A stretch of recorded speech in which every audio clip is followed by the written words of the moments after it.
Assalamualaikum warahmatullahi wabarakatuh.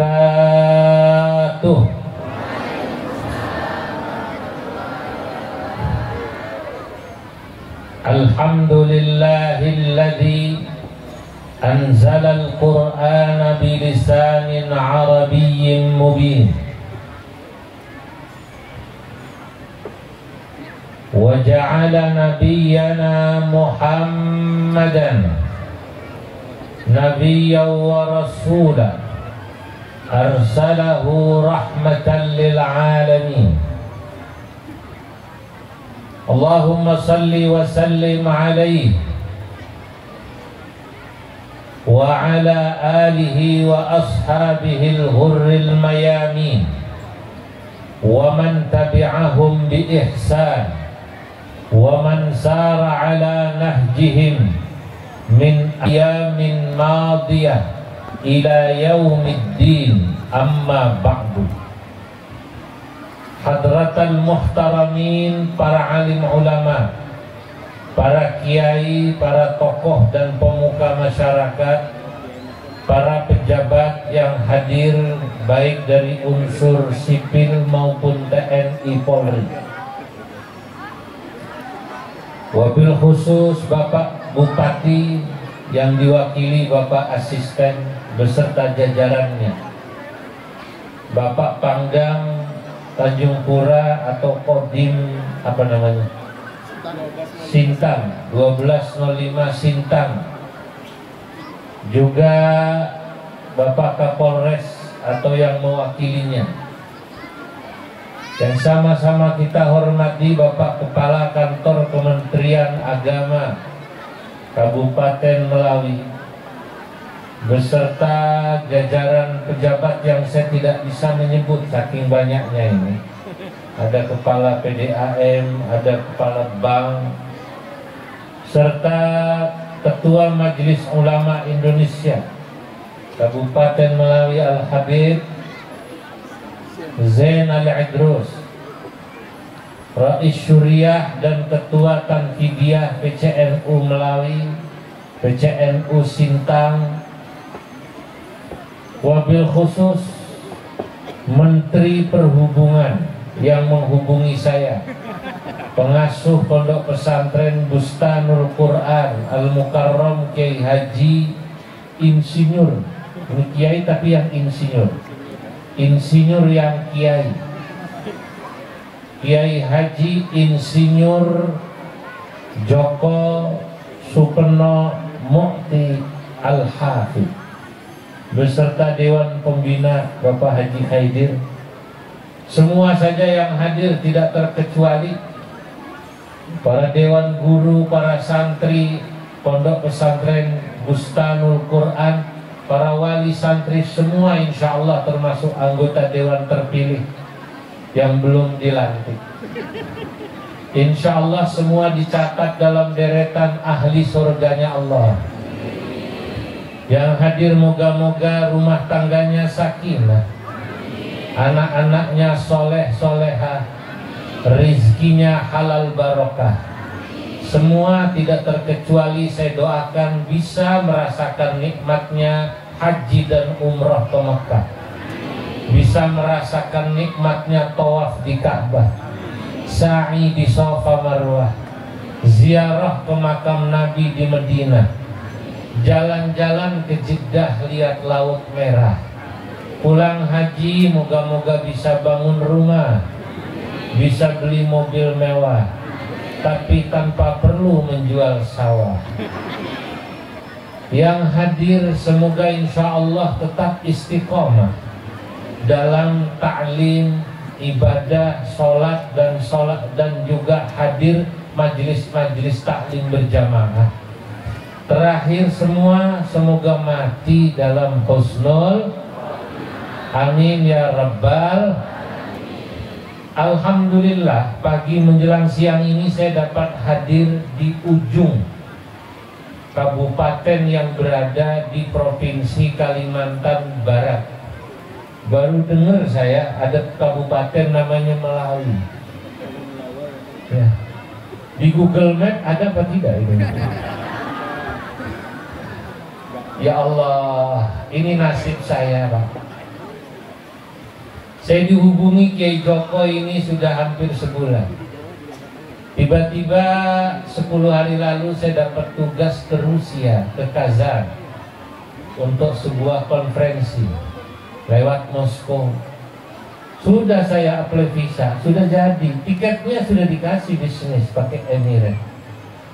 Saya mikir, Bu, ya Allah, kalau ke sana saya perjalanannya berangkat sampai tempat transit 2 kali, 24 jam, Pak. Saya pikir lebih dekat ke Belawi, ternyata lebih jauh sini, Pak. Untuk menghadiri acara ini, saya membutuhkan waktu 4 hari, sama ke Rusia, ke Kazan, ke Tatarstan. Semula saya ke Rusia berangkat hari ini, tanggal 14, pulang tanggal 18. Saya di sini, rupanya 4 hari juga. Tapi yang membuat saya bahagia datang ke sini, saya melihat, Masya Allah, pertama, perkembangan Islam di Belawi luar biasa. Dengan keberadaan pondok-pondok pesantrennya dan juga perkembangan organisasi Nahdlatul Ulama yang saya di sini kebetulan diamanahi menjadi wakil ketua umum juga luar biasa. Sejak tadi pagi ini saya lihat ini yang hadir tadi malam, saya bertemu warga sini, Pak Asisten, warga Melawi ini dari wajahnya saja kelihatan. Jangankan ini yang diwisuda 30 juz santri, ini wali muridnya dan hadirinnya, dari wajahnya kelihatan rata-rata Al-Quran di luar kepala semua.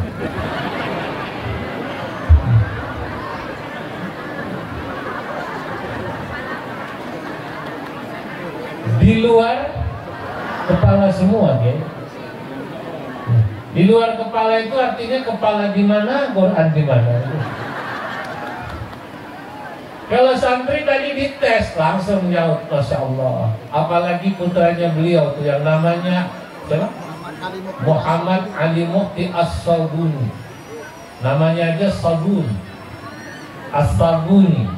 Ini penulis tafsir ya, Syekh Ali As-Sabuni. Suaranya bersih, indah, sebersih sabun. Namanya As-Sabuni. Saya kalau tadi melihat ini putra beliau, saya ingat umurnya berapa tadi, Bang? 12. Sudah hafal berapa tahun? Berapa juz? 8. Alhamdulillah nayamun. 12 tahun hafal 8 juz itu bahasa Arabnya nayamul. Nayamul itu bahasa Arabnya lumayan. Lumayan itu kalau dibalik jadi nayamul, Pak Asisten. Di Mekah saya pernah ketemu persisnya di Madinah itu anak kecil umur 7 tahun. Kalau Bapak Ibu pernah umrah di Madinah, itu sekitar ba'dal asar sampai maghrib, kadang isya, anak-anak kecil dan juga banyak orang dewasa menghafalkan Quran. Ada satu syekh duduk, kadang-kadang duduknya di kursi, kadang-kadang senderan di tiang. Kemudian banyak orang mengelilinginya, semua sekarang, termasuk anak-anak kecil. Satu ketika saya melihat anaknya orang Arab lari ke kanan, lari ke kiri, pakai gamis lucu. Anaknya orang Arab itu Bapak Ibu, kalau laki-laki biasanya dipanggil dengan panggilan Abdullah. Kalau tidak Abdullah, Muhammad. Kalau tidak Muhammad, Ahmad. Saya lihat dia main dengan temannya sambil megang Quran menghafal, saya panggil, Muhammad, Abdullah, ta'al hina, sini nak, sini nak. Saya tanya dia, kam juz'an hafidhal an, sudah berapa juz kau hafal Quran?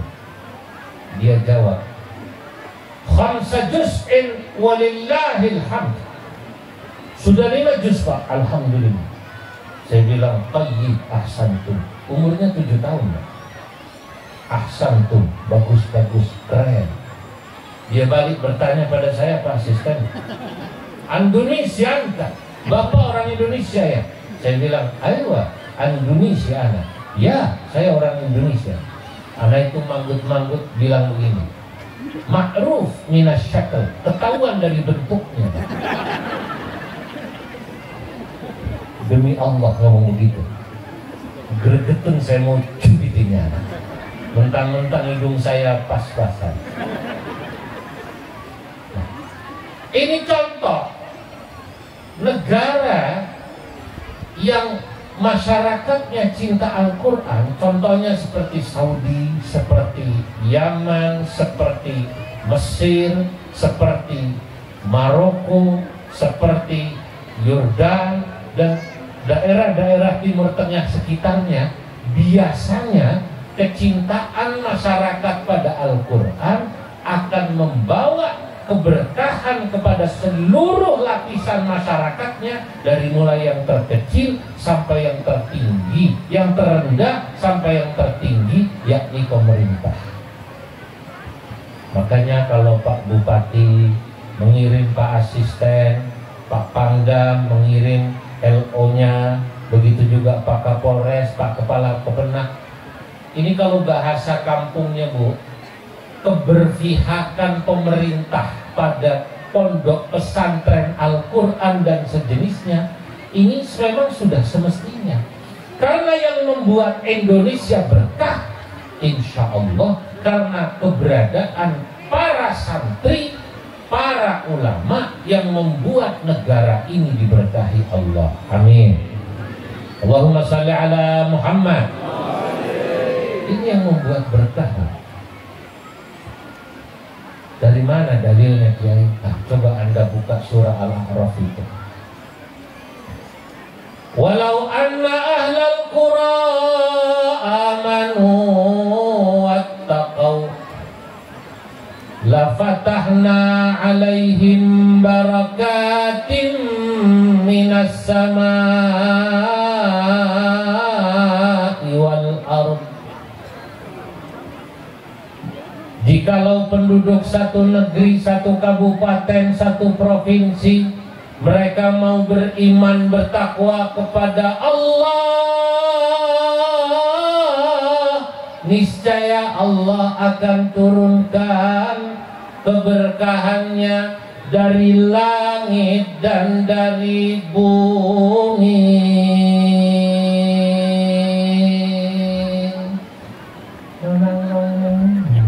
Kalau di Sunda begitu Pak. Jadi keberkahan Allah turunkan itu ya karena masyarakatnya beriman bertakwa.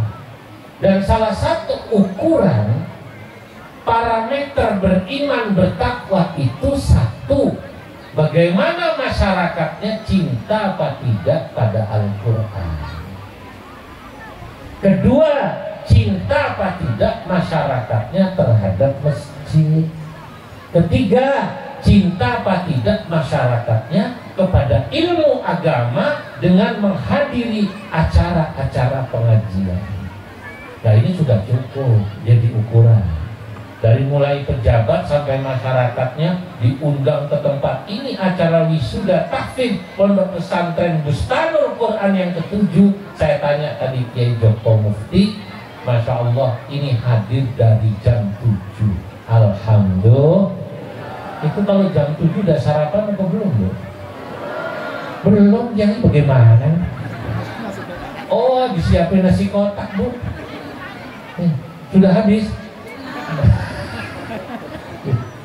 Ya Allah, ini berkah.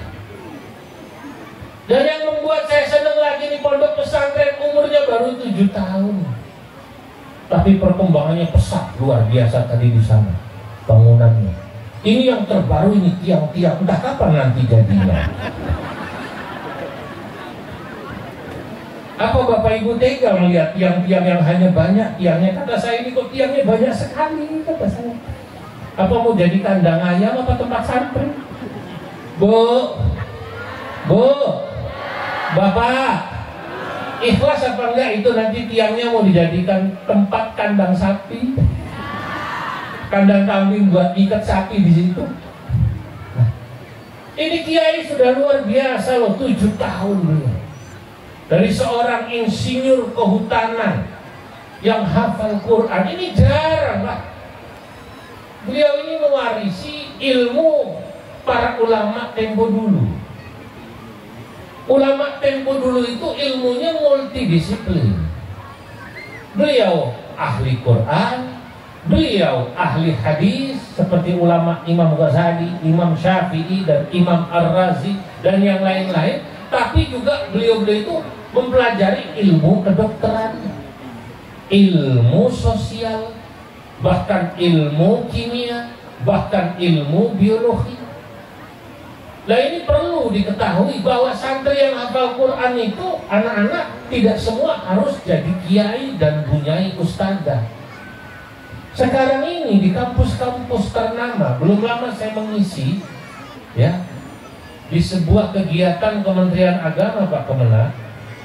Itu santri-santri berprestasi yang hafal Quran seperti santri Bustanul Quran ini, kalau memang nyampe, katakanlah dia di samping hafal Quran, dan biasanya orang hafal Quran itu cerdas Pak. Biasanya Bu, orang hafal Quran itu cerdas. Kenapa kok sekarang kampus negeri baik di UIN maupun UI maupun UGM maupun Undip maupun yang di Surabaya apa namanya? UNER, yang di Malang namanya apa? Unibro, UN dan lain-lain, ya termasuk ITB mau menerima anak-anak hafal Quran tanpa tes. Alasannya sederhana, Bib. Quran sudah bisa dihafal, pasti anaknya cerdas. Betul atau tidak? Susah Bu ngapalin Quran 30 juz lagi. Kok menghafalkan juz 30 aja susah, apalagi 30 juz. Kok menghafalkan juz 30 saja susah, apalagi juz 30 saja susah, apalagi 30 juz. Lah, ulama dulu semua ilmu dipelajari, termasuk ilmu.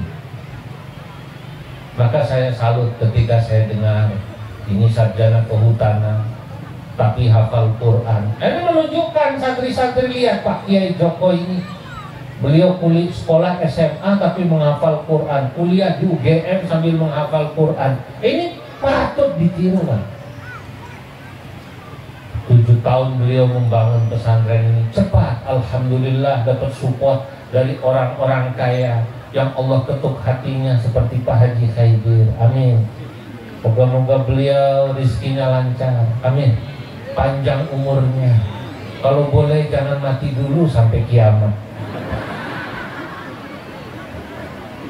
Karena itu belum selesai, Pak Haji masih tiang.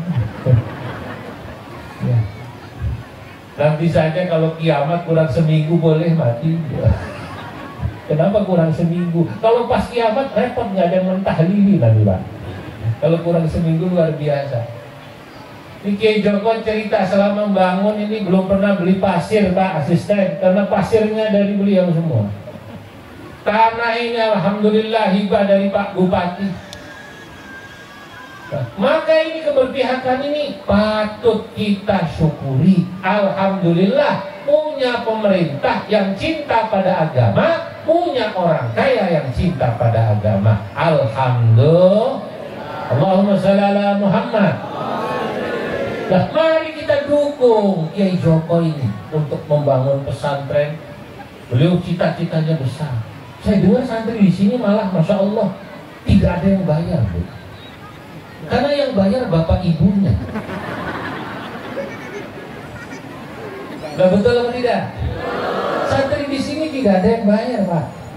Yang bayar siapa? Kan nggak salah saya ngomong kayak ini.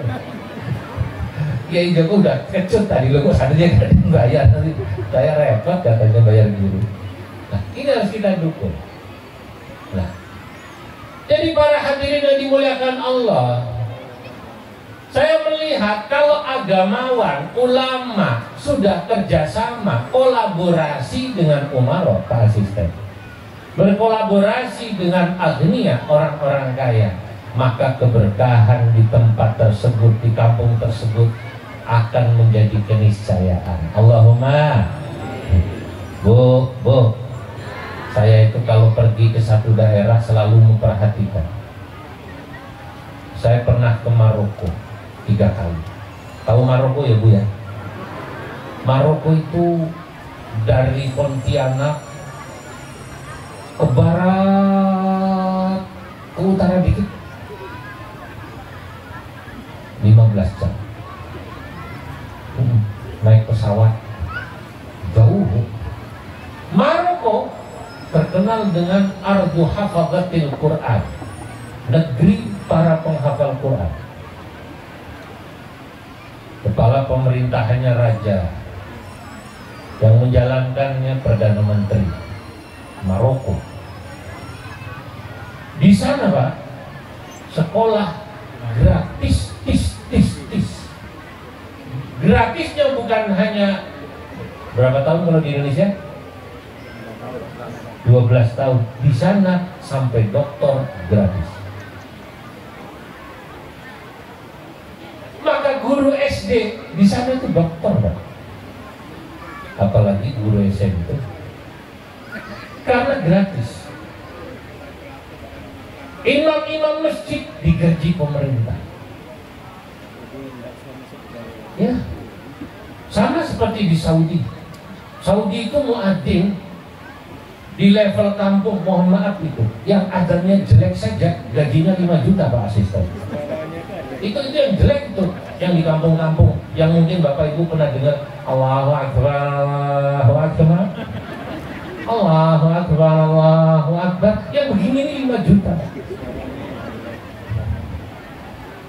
Maksudnya suaranya jelek betul-betul. Nanti yang suaranya lebih bagus naik, ada yang 10 juta. Paling hebat muadzin yang suaranya luar biasa itu di mana? Masjidil Haram, Masjid Nabawi, sama Masjid Raja. Berapa gajinya? Asal tahu ini ya, tapi rahasia, jangan ngomong-ngomong. 50 juta. Makanya beda Pak asisten, adzannya penuh penghayatan. Kalau di sini pasaran muadzin berapa Pak? Lillahi ta'ala. Thank you. Oh pantas, di Melawi muadzinnya adzannya penuh pengharapan. Kalau di sana penuh penghayatan. Saya pertama kali dengar adzan Masjidil Haram, Masjid Nabawi nangis saya. Pertama kali haji. Belum tahu kalau memang muadzin itu gajinya besar. Begitu adzan nikmat sekali. Allahu Akbar,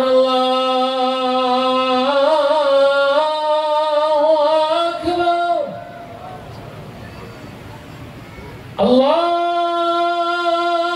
Akbar, Allahu Akbar. Yang begini kalau di sana 50 juta. Mirip-mirip ya. Kata saya kok hebat sekali nih Saudi nih, kok bisa menggaji muadzin sebegini besar. Gaji asisten saja nggak segitu. Apalagi gaji kepala Kemenak Pak. Berarti Pak kepala Kemenak ini salah lahir Bapak. Belum imam, Masya Allah, imam Masjidil Haram. Kalau sudah imam sudes jangan tanya, itu levelnya menteri, miliar gajinya. Yang di bawahnya itu yang baru-baru 300 juta, 400 juta. Makanya kalau sholat taraweh di Masjidil Haram setiap malam 1 juz. Itu ngimamin tidak ada lupanya. Tabarakalladzi ja'ala fis samaa'i burujan wa ja'ala fiha sirajan wa qamaran munira. Wa huwa alladzi ja'ala al-laila wan-nahara khilfatan liman arada an yadhakkara aw arada shukura. وعباد الرحمن الذين يمشون على الأرض هونا وإذا خاطبهم الجاهلون قالوا سلاما والذين يبيتون لربهم سجدا وقياما.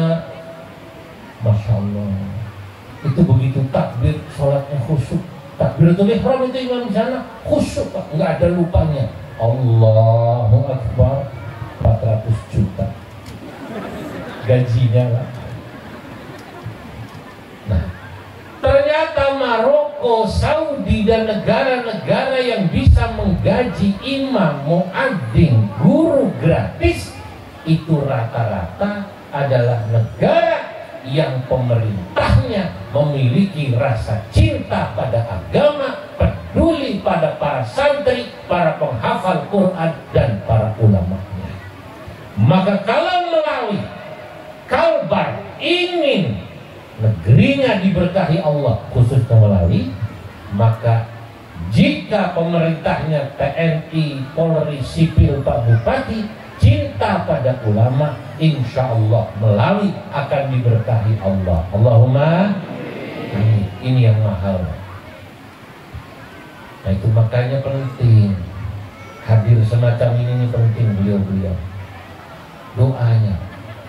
Dari mana keberkahan itu? Allah katakan, la fatahna alaihim barakatin minas sama'i wal ardh. Allah kalau sudah memberikan keberkahan, Bapak Ibu, saudara-saudara, keberkahan itu bisa turun dari langit. Kami bukakan dari langit, minas sama'i wal ardh, dan kami bukakan dari bumi. Kalau kita buka tafsir Al-Quran, itu rata-rata penjelasannya begini, Bapak Ibu. Keberkahan dari langit itu kalau turun hujan, hujan yang menumbuhkan, bukan hujan yang menenggelamkan.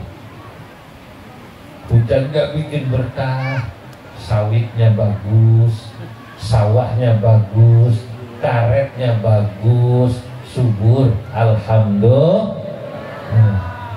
Dari bumi, ya, kalau dari bumi, delalah ada tambang, delalah ditanami, tanahnya bagus, itu berkah. Ya Allah, makanya jangan remehkan keberadaan pondok Quran maupun pondok kitab, apalagi pondok Quran, Bu. Tadi yang dikatakan Ustaz kita, man u'tiyal Qur'ana thumma ra'a anna ghairaha khairan minhu faqad 'azzama saghiran wa saghara 'adiman. Barang siapa orang yang sudah Allah berikan kecintaan pada Quran. Ibu-ibu ini yang jadi wali santri, bapak-bapak wali santri yang sekarang hafal 30 juz 5 orang. Yang lainnya 5 juz dan lain-lain. Ini jangan dianggap remeh. Inilah insya Allah yang menyelamatkan kita semua orang tuanya di dunia dan akhirat. Allahumma. Maka jangan anggap remeh. Walaupun mungkin secara materi, ya, boleh jadi anak-anak kita ini mungkin nanti secara materi tidak sekaya yang lain, tapi inilah yang sesungguhnya luar biasa menyelamatkan orang tuanya dunia akhirat. Ya, beberapa riwayat para kiai bilang begini, kalau bapak ibu punya anak satu saja hafal Quran, insya Allah anak kita yang hafal Quran akan memberi syafaat kita di alam barzah, di akhirat nanti. Insya Allah bapak ibunya dijamin masuk surga. Allahumma. Bu, selama kita nih dosanya nggak kebangetan, Mbak, anak kita hafal Quran, itu jaminan. Makanya jangan khawatir kalau anaknya pesantren di pondok, jangan khawatir bagaimana rizkinya. Saya ingat guru saya pernah mengucapkan satu nasihat, bunyinya begini dalam bahasa Arab. Talibul ilmi kaffalahullahu rizqah. Santri yang mesantren itu pada hakikatnya yang menanggung rizkinya bukan bapak ibunya. Kan tadi saya bilang, santri di sini tidak ada yang bayar. Karena yang bayar siapa? Bapak ibunya. Saya lanjutkan, belum selesai. Bapak ibunya hakikatnya hanya membayarkan. Karena yang menanggung pembayaran itu hakikatnya siapa? Allah. Tanamkan, camkan dalam hati kita, bapak ibu wali murid ini cuman membayar. Biasanya kalau kita punya anak sedang pesantren, sedang sekolah, sedang kuliah, Ya rizki itu ada Pak, dari mana saja Bu. Karena memang kunci rizki itu sesuai kebutuhan kita. Dalam hadis Nabi Muhammad SAW bersabda, Innama fatihal arzaqi mutawajjihatun nahwal arsh. Sesungguhnya kunci rizki manusia itu Bapak Ibu searah dengan arash.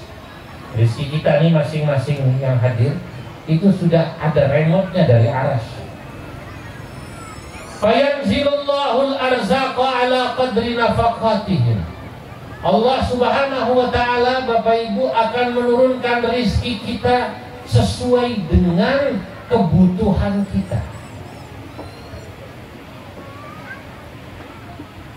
Faman katsara kutsira lahu. Barang siapa orang yang kebutuhan rizkinya banyak, anaknya sedang mondok 2 Pak, yang 1 kuliah, kutsira lahu, Allah kasih banyak rizki.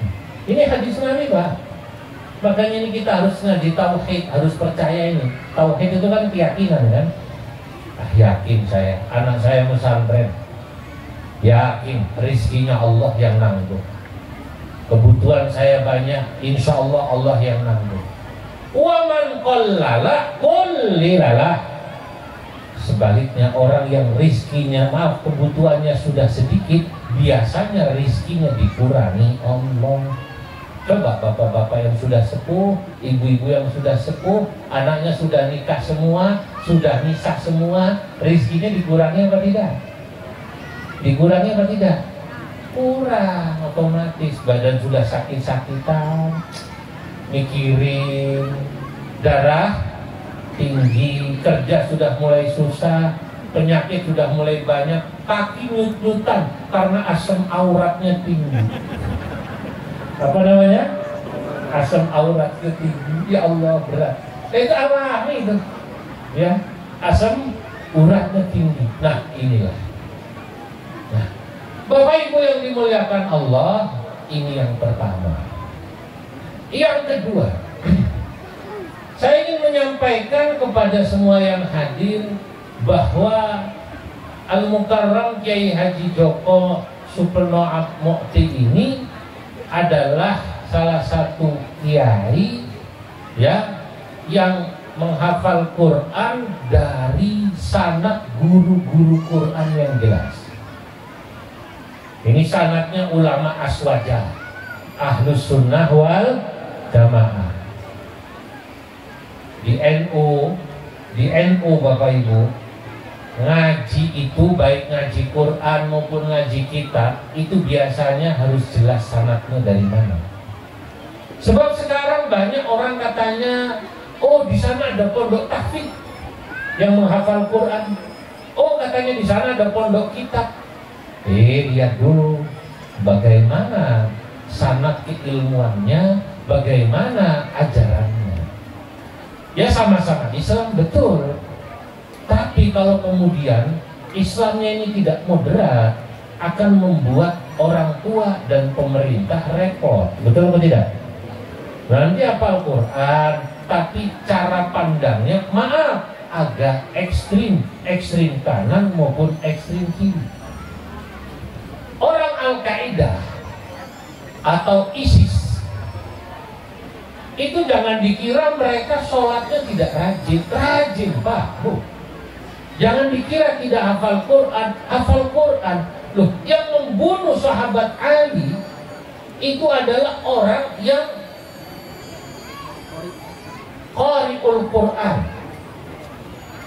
qa'imul lail, wasa'imun nahar. Dia hafal Quran, ahli tahajud, ahli puasa, tapi qatilu Ali, membunuh sahabat Ali, Abdurrahman bin Muljam. Loh kok bisa? Ya karena pahamnya dijejeli paham radikal. Apa namanya? Radikal. Salah satu cirinya paham radikal itu kalau nggak cocok sedikit, beda pendapat sedikit, orang dianggapnya musuh. Apalagi bangsa berbau pemerintah. Kalau paham radikal itu langsung menganggapnya TNI, Polri, ASN itu tohut, halal darahnya. Pernah tahu Bapak Ibu, dulu di Cirebon ada masjid lagi sholat Jumat, polisi lagi sholat Jumat di masjid Polres, ada bom bunuh diri. Orangnya ini ahli ibadah, dia pintar ngaji Qur'annya. Loh kok kenapa Pak bisa melakukan bom bunuh diri di kantor Polres, malah di masjidnya lagi sholat Jumat? Sekarang saya mau tanya sama Bapak Ibu, kira-kira melihat orang semacam ini muskil apa tidak? Muskil apa tidak? Aneh. Mestinya orang kalau ahli ibadah itu kan wawasannya luas, mestinya toleran. Nah, tapi ini karena sangat keilmuannya tidak jelas. Saya pernah ke Mesir. Di Mesir juga terjadi semacam ini. Di Sinai Utara itu sekarang kalau orang mau ke Bukit Tur itu lewat Sinai, Turi Sinai, itu kan ya, namanya Sinai. Di sana orang sana bilang Sinai. Itu ada masjid. Orang sedang sholat Jumat, dilempari bom molotov. Yang melempari Islam sambil takbir Allahu Akbar, Allahu Akbar. Yang di dalam masjid kaget keluar, ditembaki dari luar sambil baca takbir juga Allahu Akbar, Allahu Akbar. Meninggal 200. Yang ditembaki Islam, yang menembaki Islam. Aneh. Nah, yang menembaki ini juga ahli ibadah. Kenapa bisa membunuh sesama muslim? Karena dalam pandangannya yang ditembaki halal darahnya. Kenapa mereka menganggap halal darahnya? Karena dianggap berbeda dalam pilihan politik. Kalau bahasa kitanya 01, 02, satunya 03. Hanya karena begini menganggap sesama muslim itu musuh. Saya mau tanya, paham semacam ini bahaya apa tidak? Bahaya apa tidak? Nah, maka saya kenapa ingin mengatakan insya Allah Kiai Joko Supranomo ini dengan pondoknya adalah ulama dan pesantren yang mengajarkan paham moderat. Di sini anak bapak ibu diajarkan dua hal secara bersamaan dalam satu tarikan nafas. Apa? Cinta agama dan cinta tanah air. NKRI harga mati. Kenapa? Karena beliau adalah warga bahkan pengurus Nahdlatul Ulama. Itu penting. Nah, cinta agama itu perlu dibagi cinta tanah air, Pak, Bu. Di beberapa negara daerah itu ada ulama yang hanya bicara agama, tapi dia tidak pernah bicara cinta tanah air atau nasionalisme. Ada lagi kebalikannya, orang bicara tentang nasionalisme,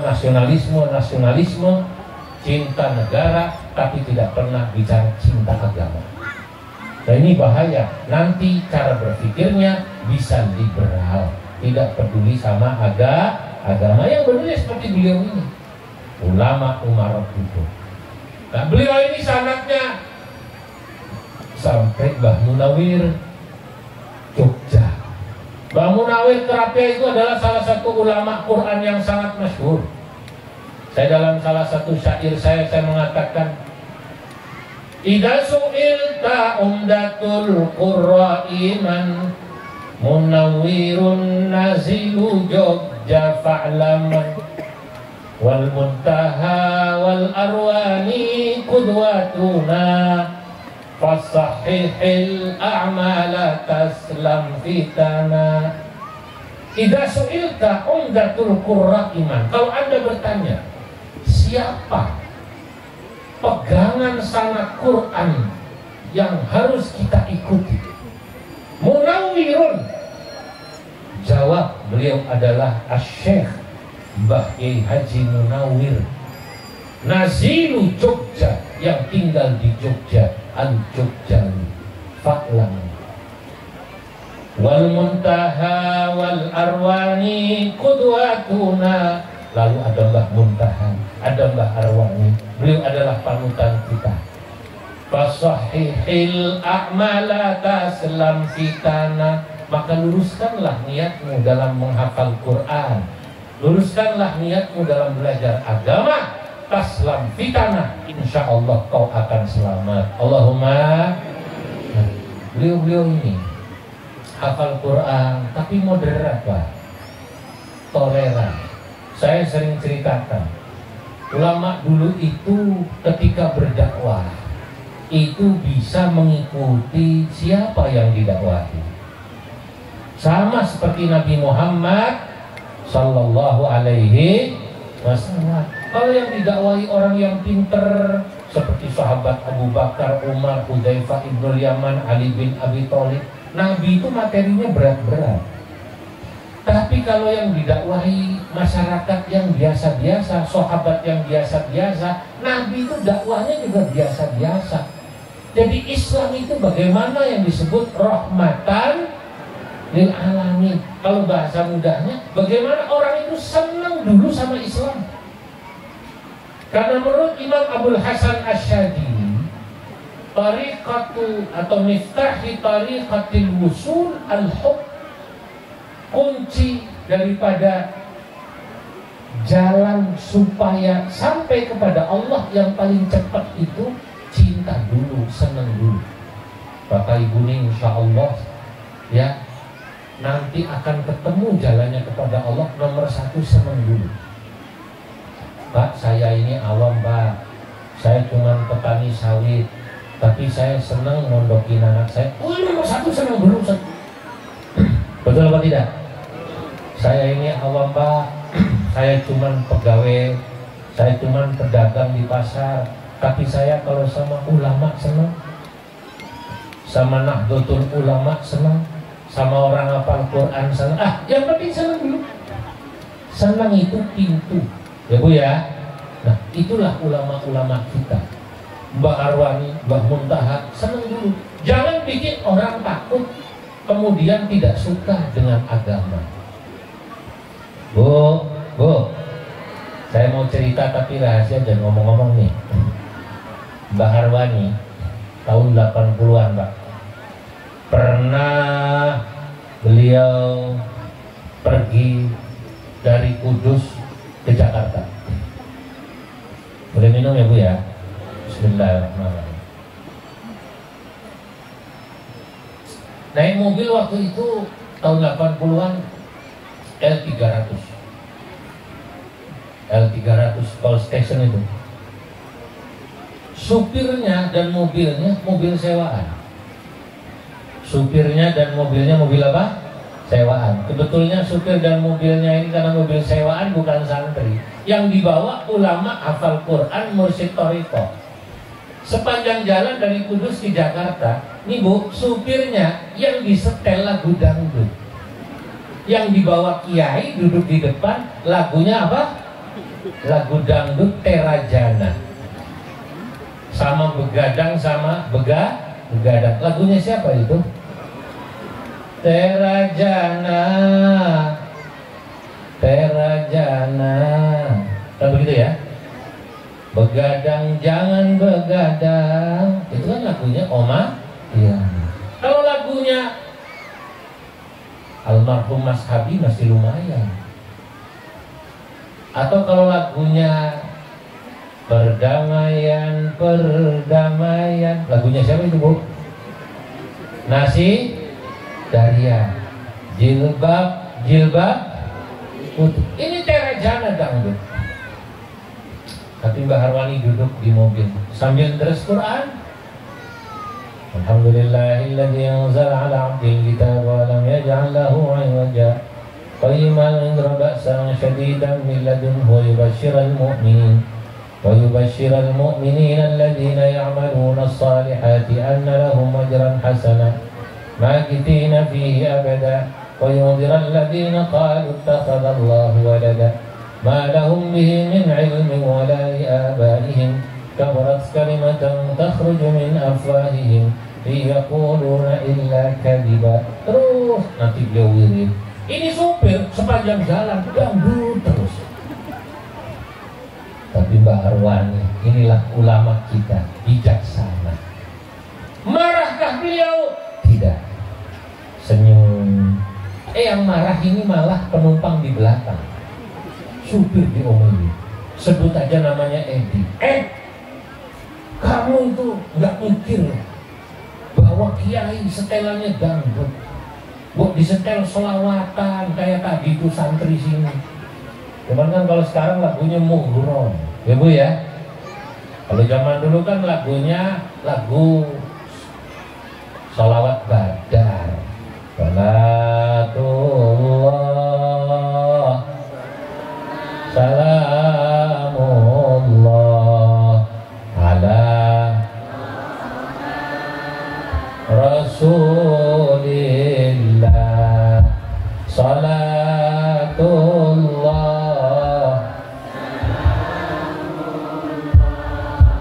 ala yasin habibillah. Nah, kalau dulu kan itu, kalau sekarang kan mughram qalbi bihubbika mughram ya Mustafa al-mukarram ya Rasulullah mughram. Sekarang begitu, disuruh salat badar lumayan, supir dibentak oleh Mbak Arwani, dilarang. Biar. Terus no. Paham apa enggak ini bahasa Jawa begini? Teruskan. Enak. Sip. Sing penting kue orang ngantuk, orang nabrak. Yang penting kamu nyupir tidak ngantuk, tidak nabrak. Itu namanya bijaksana. Kiai tidak memaksakan kepada jamaahnya. Karena memang level beragama orang itu bertingkat. Betul?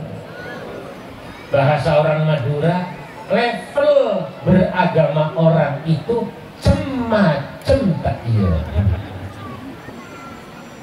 Ada orang Madura di sini. Bertingkat. Kalau yang soleh, biarkan sholawatannya mughram. Kemarin saya Pak diundang acara PCI-NU, pengurus cabang istimewa NU Hong Kong dan Macau. Bulan puasa mau lebaran saya diundang konjen. Ceramah ya di depan ini PMI, pekerja migran. Dulu disebutnya PKI, sekarang disebutnya apa namanya? PMI. Banyak kan perempuan dari Jawa Timur. 2 hari sebelumnya saya ceramah di UI. Wih, intelek saya.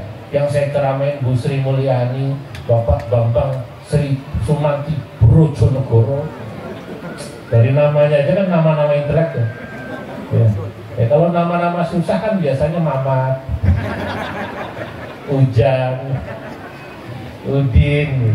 Wah, ini nama-nama intelek. Lalu saya ceramah PCI-NU Hong Kong. Sampai di sana saya diminta ceramah nyumbang selawat iwak bandeng.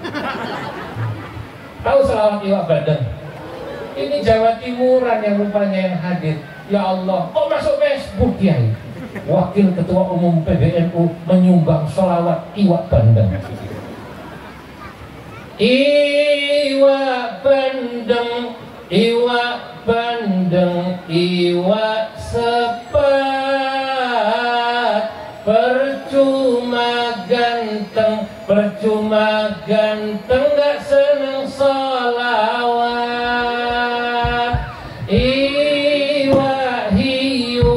Iwak hiu cacahe papat.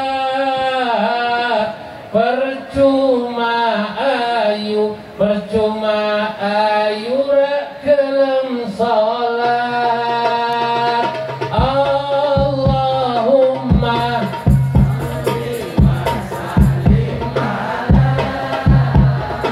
Sayyidina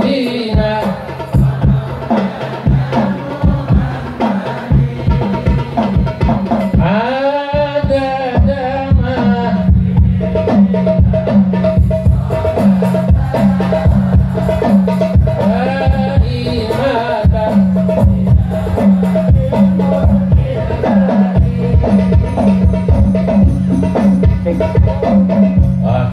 Nah, ini bayangkan ada masyarakat kita itu yang levelnya selawatan tadi iwak bandeng.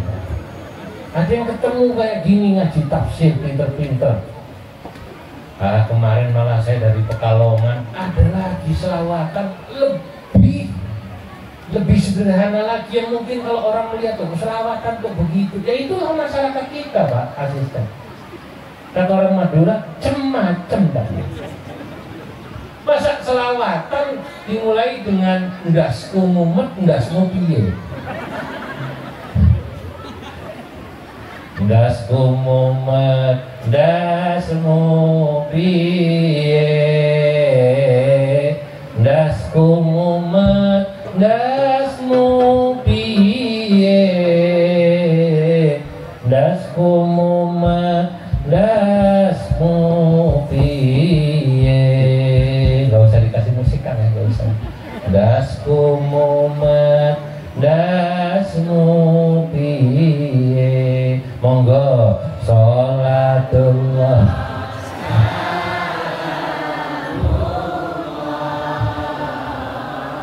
ala toha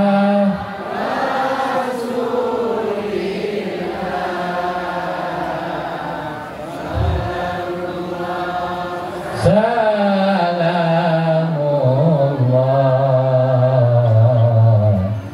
ala yasin. Masya Allah. Mau dilanjutin apa enggak? Kalau dilanjutin soalnya ini bahasanya agak sedikit saru, Pak. Tapi isinya benar. Ini sampai selawat ini dibahas oleh kiai-kiai di PBNU. Coba ada selawatan kok kayak begini. Ya tapi inilah masyarakat kita. Fakta bahwa masyarakat kita ini cem tak iya. Dan inilah yang harus dirawat. Inilah juga nanti santri-santri Bustanul Quran. Ketika sudah tamat, lalu melanjutkan, ada yang melanjutkan ke perguruan tinggi Islam. Kemarin saya dengan Pak Ki Joko sempat salaman sama alumni sini yang kuliah di mana, Ken? Untan sama UIN ya. Di sana hafal Quran dulu santri ini. Nanti mereka akan menyebar di masyarakat. Mungkin tugasnya di pasar, mungkin nanti ada yang jadi kepala bank, amin. Ada yang masuk TNI Polri, ada yang di pemerintahan. Lah, pada saat mereka dimanapun berada, santri-santri ini harus menyerap sebaik-baiknya ajaran yang diajarkan oleh para kiai, para guru di pesantren tentang paham Ahlus Sunnah wal Jamaah, dan nanti di tempat mereka mengabdi bisa disebarkan. Itu paham Islam yang moderat. Islam moderat itu cirinya apa, Pak? Cirinya menghargai perbedaan. Saya ini orang NU, pengurus NU, tapi saya tidak pernah menganggap Muhammadiyah musuh. Bahkan dalam satu talk show yang diadakan oleh PP Muhammadiyah di UMS, Universitas Muhammadiyah Solo, yang jadi moderatornya Mbak Najwa Shihab, tahu ya? Terkenal kan? Saya mewakili PBNU Muhammadiyah, sekumnya Profesor Dr. Abdul Mukti. Saya ditanya, Pak Kiai, satu kalimat singkat tentang Muhammadiyah. Saya jawab, Muhammadiyah saudara tua. Loh, kok bisa saudara tua ini? Karena Muhammadiyah didirikan atau lahir lebih dulu dari NU 14 tahun. Muhammadiyah lahir tahun 1912, NU 1926. Makanya saya sebut Muhammadiyah saudara tua. Prof. Abdul Mukti ditanya sama Najwa Shihab, Mbak Najwa, satu kata, satu kalimat singkat untuk NU. NU, kata Prof. Mukti, adalah adik bongsor. Bukan adik bongsor, lahirnya belakangan, tapi jujur warga NU lebih banyak daripada warga Muhammadiyah. Pengakuan yang jujur dari seorang kakak terhadap adiknya. Beri tepuk tangan. Mahal ini. Kalau saling memuji gini enak apa tidak? Loh, Muhammadiyah itu sadar betul kalau NU lebih banyak itu sadar. Apalagi Jawa Timur, Pak. Saya pikir juga jangan-jangan di Melawi juga lah ya sama ya. Di Jawa Timur, Masya Allah, 10 orang lewat, 7-nya NU. Di Jawa Timur saking kuatnya NU, itu di terminal Bung Rasik, copetnya saja NU. Ya Allah. Ya ngaku kan orang NU lah. Ya tapi tidak apa-apa, itu kan warga NU tetap harus dibina, betul apa tidak? Masa dikiranya warga NU kiai semua, santri semua, ya itu kan ladang dakwah kita. Kalau melihat maaf orang belum bener, preman, pasar, copet, jangan dilihat sekarang. Semua orang baik punya masa lalu. Semua orang jelek punya masa depan. Betul atau tidak? Ada orang sekarang jelek, preman pasar, insya Allah punya masa depan. Seminggu yang lalu, Selasa malam Rebu, saya diminta mengisi ceramah di Majelis Kanzus Salawat tempat Habib Lutfi di Pekalongan. Di sana ada ketua Petanesia, namanya Pak Eko. Itu Pak Eko itu bos batik, sarung batik halus. Beliau cerita pada saya, Kiai saya ini tadinya di jalanan, di emperan jalanan, preman. Habib Lutfi lagi lewat, saya dipanggil, sini, ikut saya. Saya nggak nyangka sekarang saya bisa duduk di samping menteri-menteri, ketua Petanesia. Itulah ulama. Ulama yang benar itu alladzina yanzurunal ummah bi'ainir rahmah, selalu memandang umat dengan pandangan dan tatapan kasih sayang. Ada preman, disayang Pak, jangan lihat sekarang. Pak Eko tadi ketua Petanesia cerita pada saya dulu di jalanan. Ya, wajahnya bukan wajah kiai, wajahnya wajah preman. Sekarang ada sarungan pakai peci. Dididik puluhan tahun, belasan tahun, Masya Allah jadi orang benar. Semua orang jelek punya apa namanya? Masa depan. Semua orang baik punya masa lalu. Itulah. Oleh karenanya para hadirin wal hadirat, hari ini kita bersyukur sekali lagi bisa berkumpul di halaman ini untuk menyaksikan anak-anak kita yang sudah diwisuda. Kita berharap insya Allah yang diwisuda tahun ini, ya, yang sudah 30 juz bisa menjaga apa namanya hafalannya. Alhamdulillah hafalannya bisa dijaga. Ya, jangan sampai kemudian itu tadi menjaga hafalan itu jauh lebih sulit nak ya. Ya, itu lebih sulit. Moga-moga juga yang belum hafal, yang belum selesai, jangan kecil hati nak. Insya Allah kalian akan dimudahkan Allah Subhanahu wa Ta'ala.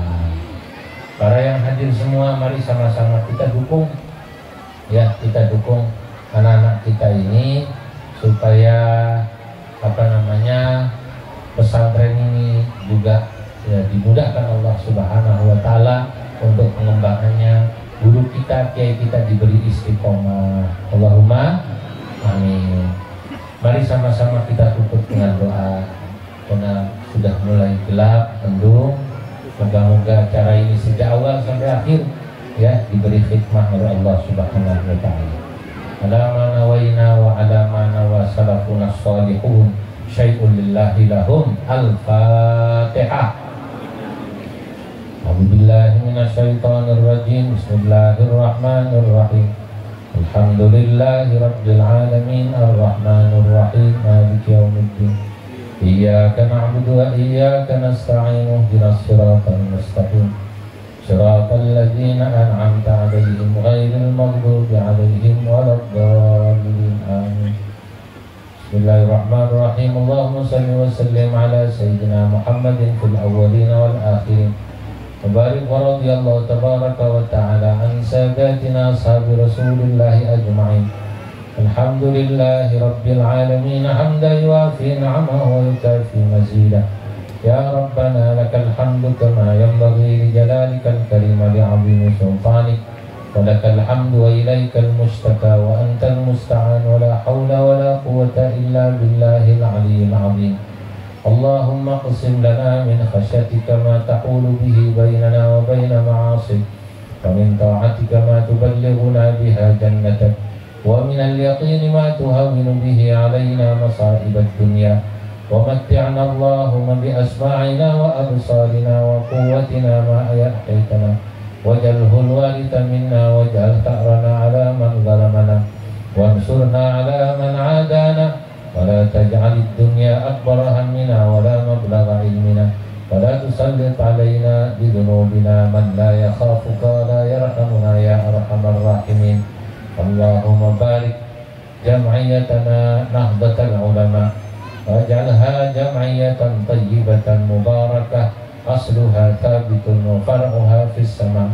اللهم بارك لهذا المعهد بستان القرآن وبارك من بناه وبارك لصاحب هذا المعهد ومؤسسها ومعلميها وبارك لجميع طلبتها وطلباتها. اللهم بارك لنا في أولادنا وذرياتنا ولا تضرهم ووفقنا برهم وارزقنا برهم واجعلنا وإياهم من أهل القرآن العظيم ممارس السنة النبي الكريم ذي الخلق العظيم. ربنا اغفر لنا ولوالدينا وارحمهما كما ربيانا صغيرا ولإخواننا الذين سبقونا بالإيمان ولا تجعل في قلوبنا غلا للذين آمنوا ربنا إنك رؤوف رحيم. وصلى الله على سيدنا محمد وعلى آله وصحبه وسلم والحمد لله رب العالمين. والله الموفق إلى أقوم الطريق. السلام عليكم ورحمة الله وبركاته.